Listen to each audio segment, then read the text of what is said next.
अभी नींबू का सीजन चल रहा है और मार्केट में ढेर सारे ताजे ताजे नींबू देखने को मिल रहे हैं। इसलिए हमने सोचा क्यों न मार्केट से थोड़े नींबू खरीद कर नींबू चटनी बनाई जाए और आप लोगों के साथ इस टेस्टी नींबू चटनी की रेसिपी शेयर की जाए, ताकि आप लोग भी अपने घर पर इस तरह से नींबू चटनी बनाकर खाएं और एंजॉय करें। दोस्तों, इस चटनी की खास बात यह है कि ना ही इसको धूप में रखने की ज़रूरत है और इस चटनी को आप लोग बनाने के तुरंत बाद से ही खाना स्टार्ट कर सकते हैं। ये बिल्कुल भी कड़वी नहीं लगती है। आप लोग इस तरह से नींबू चटनी बनाकर अपने बच्चों को चपाती पर थोड़ी चटनी लगाकर रोल बनाकर टिफिन बॉक्स में भी रखकर दे सकते हैं। बच्चों को भी इस तरह से बनी हुई नींबू चटनी बहुत पसंद आएगी। रेसिपी शुरू करने से पहले आप लोगों से हमारी एक रिक्वेस्ट है, यदि आप लोग हमारे चैनल पर नए हैं तो प्लीज़ चैनल को लाइक, शेयर और सब्सक्राइब जरूर कर दीजिएगा, ताकि आने वाले वीडियो की नोटिफिकेशन आप लोगों तक सबसे पहले पहुंचे। अब हम फटाफट से देख लेते हैं नींबू चटनी आसान तरीके से कैसे बनाते हैं। हेलो एवरीवन, किमी राठौर की बेस्ट रेसिपी में आपका स्वागत है। नींबू चटनी बनाने के लिए हमने 1 केजी पके हुए ताजे नींबू लिए हैं। नींबू को हमने साफ पानी से अच्छे से धो लिया है। सारे नींबू को साफ कपड़े से अच्छे से पोंछकर दूसरी टोकरी में इकट्ठा कर लेंगे। नींबू के ऊपर पानी थोड़ा भी लगा होना नहीं चाहिए। यदि नींबू के ऊपर थोड़ा भी पानी लगा रहा और आप इसकी चटनी बनाएंगे तो आप लोगों की नींबू चटनी जल्दी से खराब हो जाएगी, इसलिए इस प्रोसेस को ध्यान से करें। दोस्तों, जब भी आप लोग मार्केट से नींबू खरीदें, इस बात का ध्यान जरूर रखें, मार्केट से बिना दाग धब्बे वाले और ताजे नींबू खरीदें। जब आप लोग ताजे नींबू की नींबू चटनी बनाएंगे तो आप लोगों की नींबू चटनी का टेस्ट खाने में भी बढ़ जाएगा और ये लंबे समय तक चलेगी, जल्दी से खराब नहीं होगी। हमने सारे नींबू को साफ कपड़े से अच्छे से पोंछ लिया है। अब इन्हें छोटे छोटे पीसेस में कट करेंगे। नींबू को चाकू की सहायता से इस तरह से दोनों तरफ से थोड़ा थोड़ा सा कट कर लेंगे। अब इसे बीच में से कट करेंगे। नींबू को कट करने के बाद इनके अंदर के सारे बीज जरूर निकालें और नींबू के अंदर जो व्हाइट कलर की पतली परत होती है, इसे भी अवश्य निकालें। दोस्तों, नींबू को कट करते समय इस बात को जरूर ध्यान रखें, यदि नींबू के अंदर एक भी बीज रह गया तो आप लोगों की नींबू चटनी कड़वी लगेगी और खाने में भी इसका टेस्ट अच्छा नहीं आएगा। इसलिए नींबू के अंदर से सारे बीज अवश्य निकालें। दोस्तों, आप लोग देख सकते हैं हम किस तरह से नींबू को कट कर रहे हैं। यदि आप लोग नींबू चटनी बनाने से पहले इसी तरह से नींबू को कट करके इसके सारे बीज और इसके अंदर का व्हाइट कलर का पार्ट अलग कर देंगे तो आप लोगों की नींबू चटनी बिल्कुल भी कड़वी नहीं लगेगी। जिस तरह से अभी हमने आप लोगों को नींबू को कट करना बताया है, इसी तरह से आप लोगों को सारे नींबू को कट करना है। नींबू कट करते समय हाथ पर भी कट लग सकता है, इसलिए इस प्रोसेस को थोड़ा ध्यान से करें। हमने सारे नींबू को कट करके इनके बीज और व्हाइट कलर का पार्ट अलग कर लिया है। हम आप लोगों को दिखा देते हैं। अब हम एक्स्ट्रा कचरे को हटा देंगे और चलते हैं नेक्स्ट प्रोसेस की ओर। नींबू चटनी बनाने से पहले सारे नींबू को मिक्सी में दरदरा पीस लेंगे। मिक्सी का जार छोटा है और नींबू ज़्यादा है, इसलिए हम थोड़े थोड़े नींबू मिक्सी के जार में ऐड करेंगे और दरदरा पीसेंगे। इस तरह से हमने नींबू को मिक्सी में दरदरा पीस लिया है। पीसे हुए नींबू को बाउल में ट्रांसफ़र कर देंगे और बचे हुए नींबू को भी इसी तरह से दरदरा पीस लेंगे। नींबू में विटामिन सी भरपूर मात्रा में पाया जाता है, जो सेहत के लिए बहुत ही फायदेमंद होता है, इसलिए नींबू का सेवन सबको करना चाहिए। इस तरह से हमने बचे हुए नींबू का भी पेस्ट बना लिया है, इसको भी बाउल में ट्रांसफ़र कर देंगे। इस तरह से हमने सारे नींबू का दरदरा पेस्ट बना लिया है। नींबू चटनी बनाने के लिए और हमने क्या क्या सामान लिया है दिखा देते हैं। नींबू चटनी बनाने के लिए हमने ऐड किया है 500 ग्राम पिसी हुई चीनी। हमने 1 केजी नींबू लिए हैं, उस हिसाब से 500 ग्राम पिसी हुई चीनी ली है।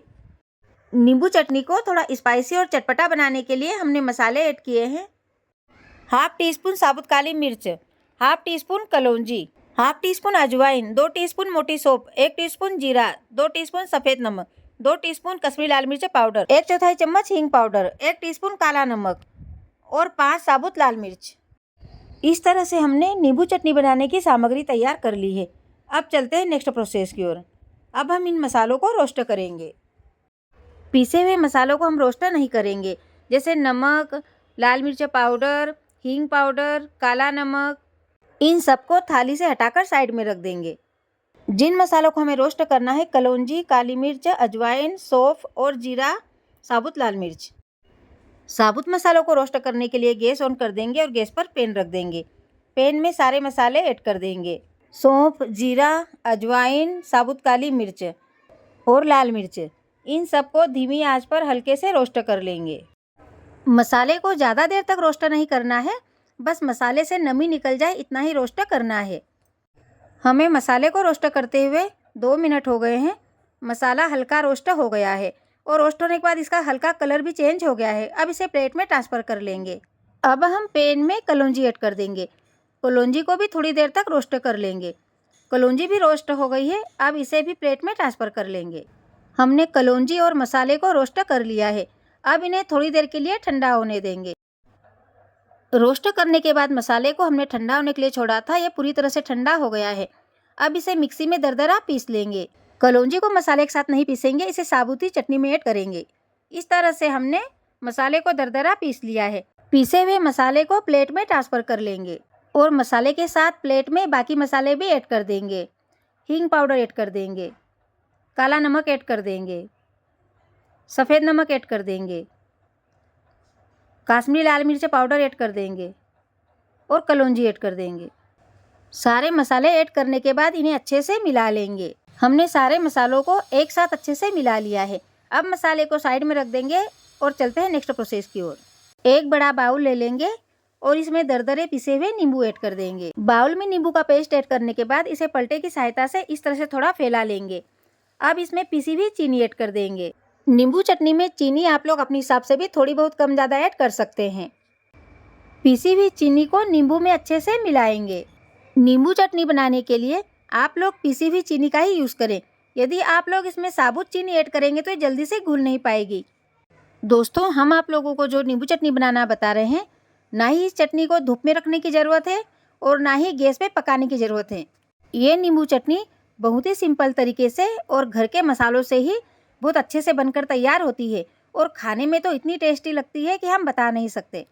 हमने चीनी को नींबू में अच्छे से मिला दिया है। अब इसमें पिसे हुए मसाले ऐड कर देंगे। मसाले को भी नींबू में अच्छे से मिला देंगे। इस तरह से नींबू की चटनी बनाकर आप लोग पूरी, पराठे, चपाती, राइस, दाल चावल और खिचड़ी के साथ भी खा सकते हैं और सफ़र में भी ले जा सकते हैं और एंजॉय कर सकते हैं। हमने नींबू, चीनी और मसाले को अच्छे से मिला दिया है। नींबू चटनी बन गई है। दोस्तों, आप लोग देख सकते हैं नींबू चटनी देखने में जितनी डिलीशियस लग रही है, खाने में भी उतनी टेस्टी लगेगी। अब हम देख लेते हैं नींबू चटनी को स्टोर करके कैसे रखते हैं। हमने चटनी रखने के लिए कांच का कंटेनर लिया है। इसे साफ पानी से अच्छे से धो लिया है और साफ कपड़े से अच्छे से पोंछ लिया है। कंटेनर में पानी बिल्कुल भी लगा हुआ नहीं है। दोस्तों, आप लोग इस तरह से नींबू चटनी बनाकर कंटेनर में भरकर 2 तरीके से स्टोर करके रख सकते हैं। आप इसे फ्रिज में भी स्टोर करके रख सकते हैं और बाहर रूम टेम्परेचर पर भी स्टोर करके रख सकते हैं। यदि आप इसे रूम टेम्परेचर पर स्टोर करके रख रहे हैं तो इसे ढक्कन लगाकर नहीं रखें, पतला कपड़ा ढककर रखें। चटनी खराब नहीं होगी। और यदि आप लोग ज़्यादा नींबू की लंबे समय तक चलने वाली चटनी बनाना चाहते हैं तो इसे कंटेनर में भरकर टाइट ढक्कन लगाकर फ्रिज में स्टोर करके रखें। आप लोगों की नींबू चटनी 3 से 4 मंथ तक खराब नहीं होगी और इसका टेस्ट भी वैसा का वैसा बना रहेगा। इस तरह से नींबू चटनी बनाकर आप लोग बच्चों को पराठे या चपाती के साथ इस तरह से रोल बनाकर उनके टिफिन बॉक्स में रख सकते हैं। इस तरह से बनी हुई नींबू चटनी बच्चों को भी खूब पसंद आएगी। आप लोग इस तरह से नींबू चटनी बनाकर बनाने के तुरंत बाद से खाना स्टार्ट कर सकते हैं। दोस्तों, आप लोग भी अपने घर पर हमारी रेसिपी को एक बार ज़रूर ट्राई कीजिएगा और इस तरह से नींबू चटनी बनाकर टेस्ट करिएगा। ये आप लोगों को बहुत पसंद आएगी। और यदि आप लोगों को हमारा नींबू चटनी बनाने का वीडियो पसंद आए तो इसे अपनी फैमिली और फ्रेंड्स में ज़रूर शेयर कीजिएगा, ताकि हम आप लोगों के लिए रोज़ नई नई रेसिपीज़ लाते रहें। कल फिर मिलेंगे एक नई रेसिपी के साथ। धन्यवाद।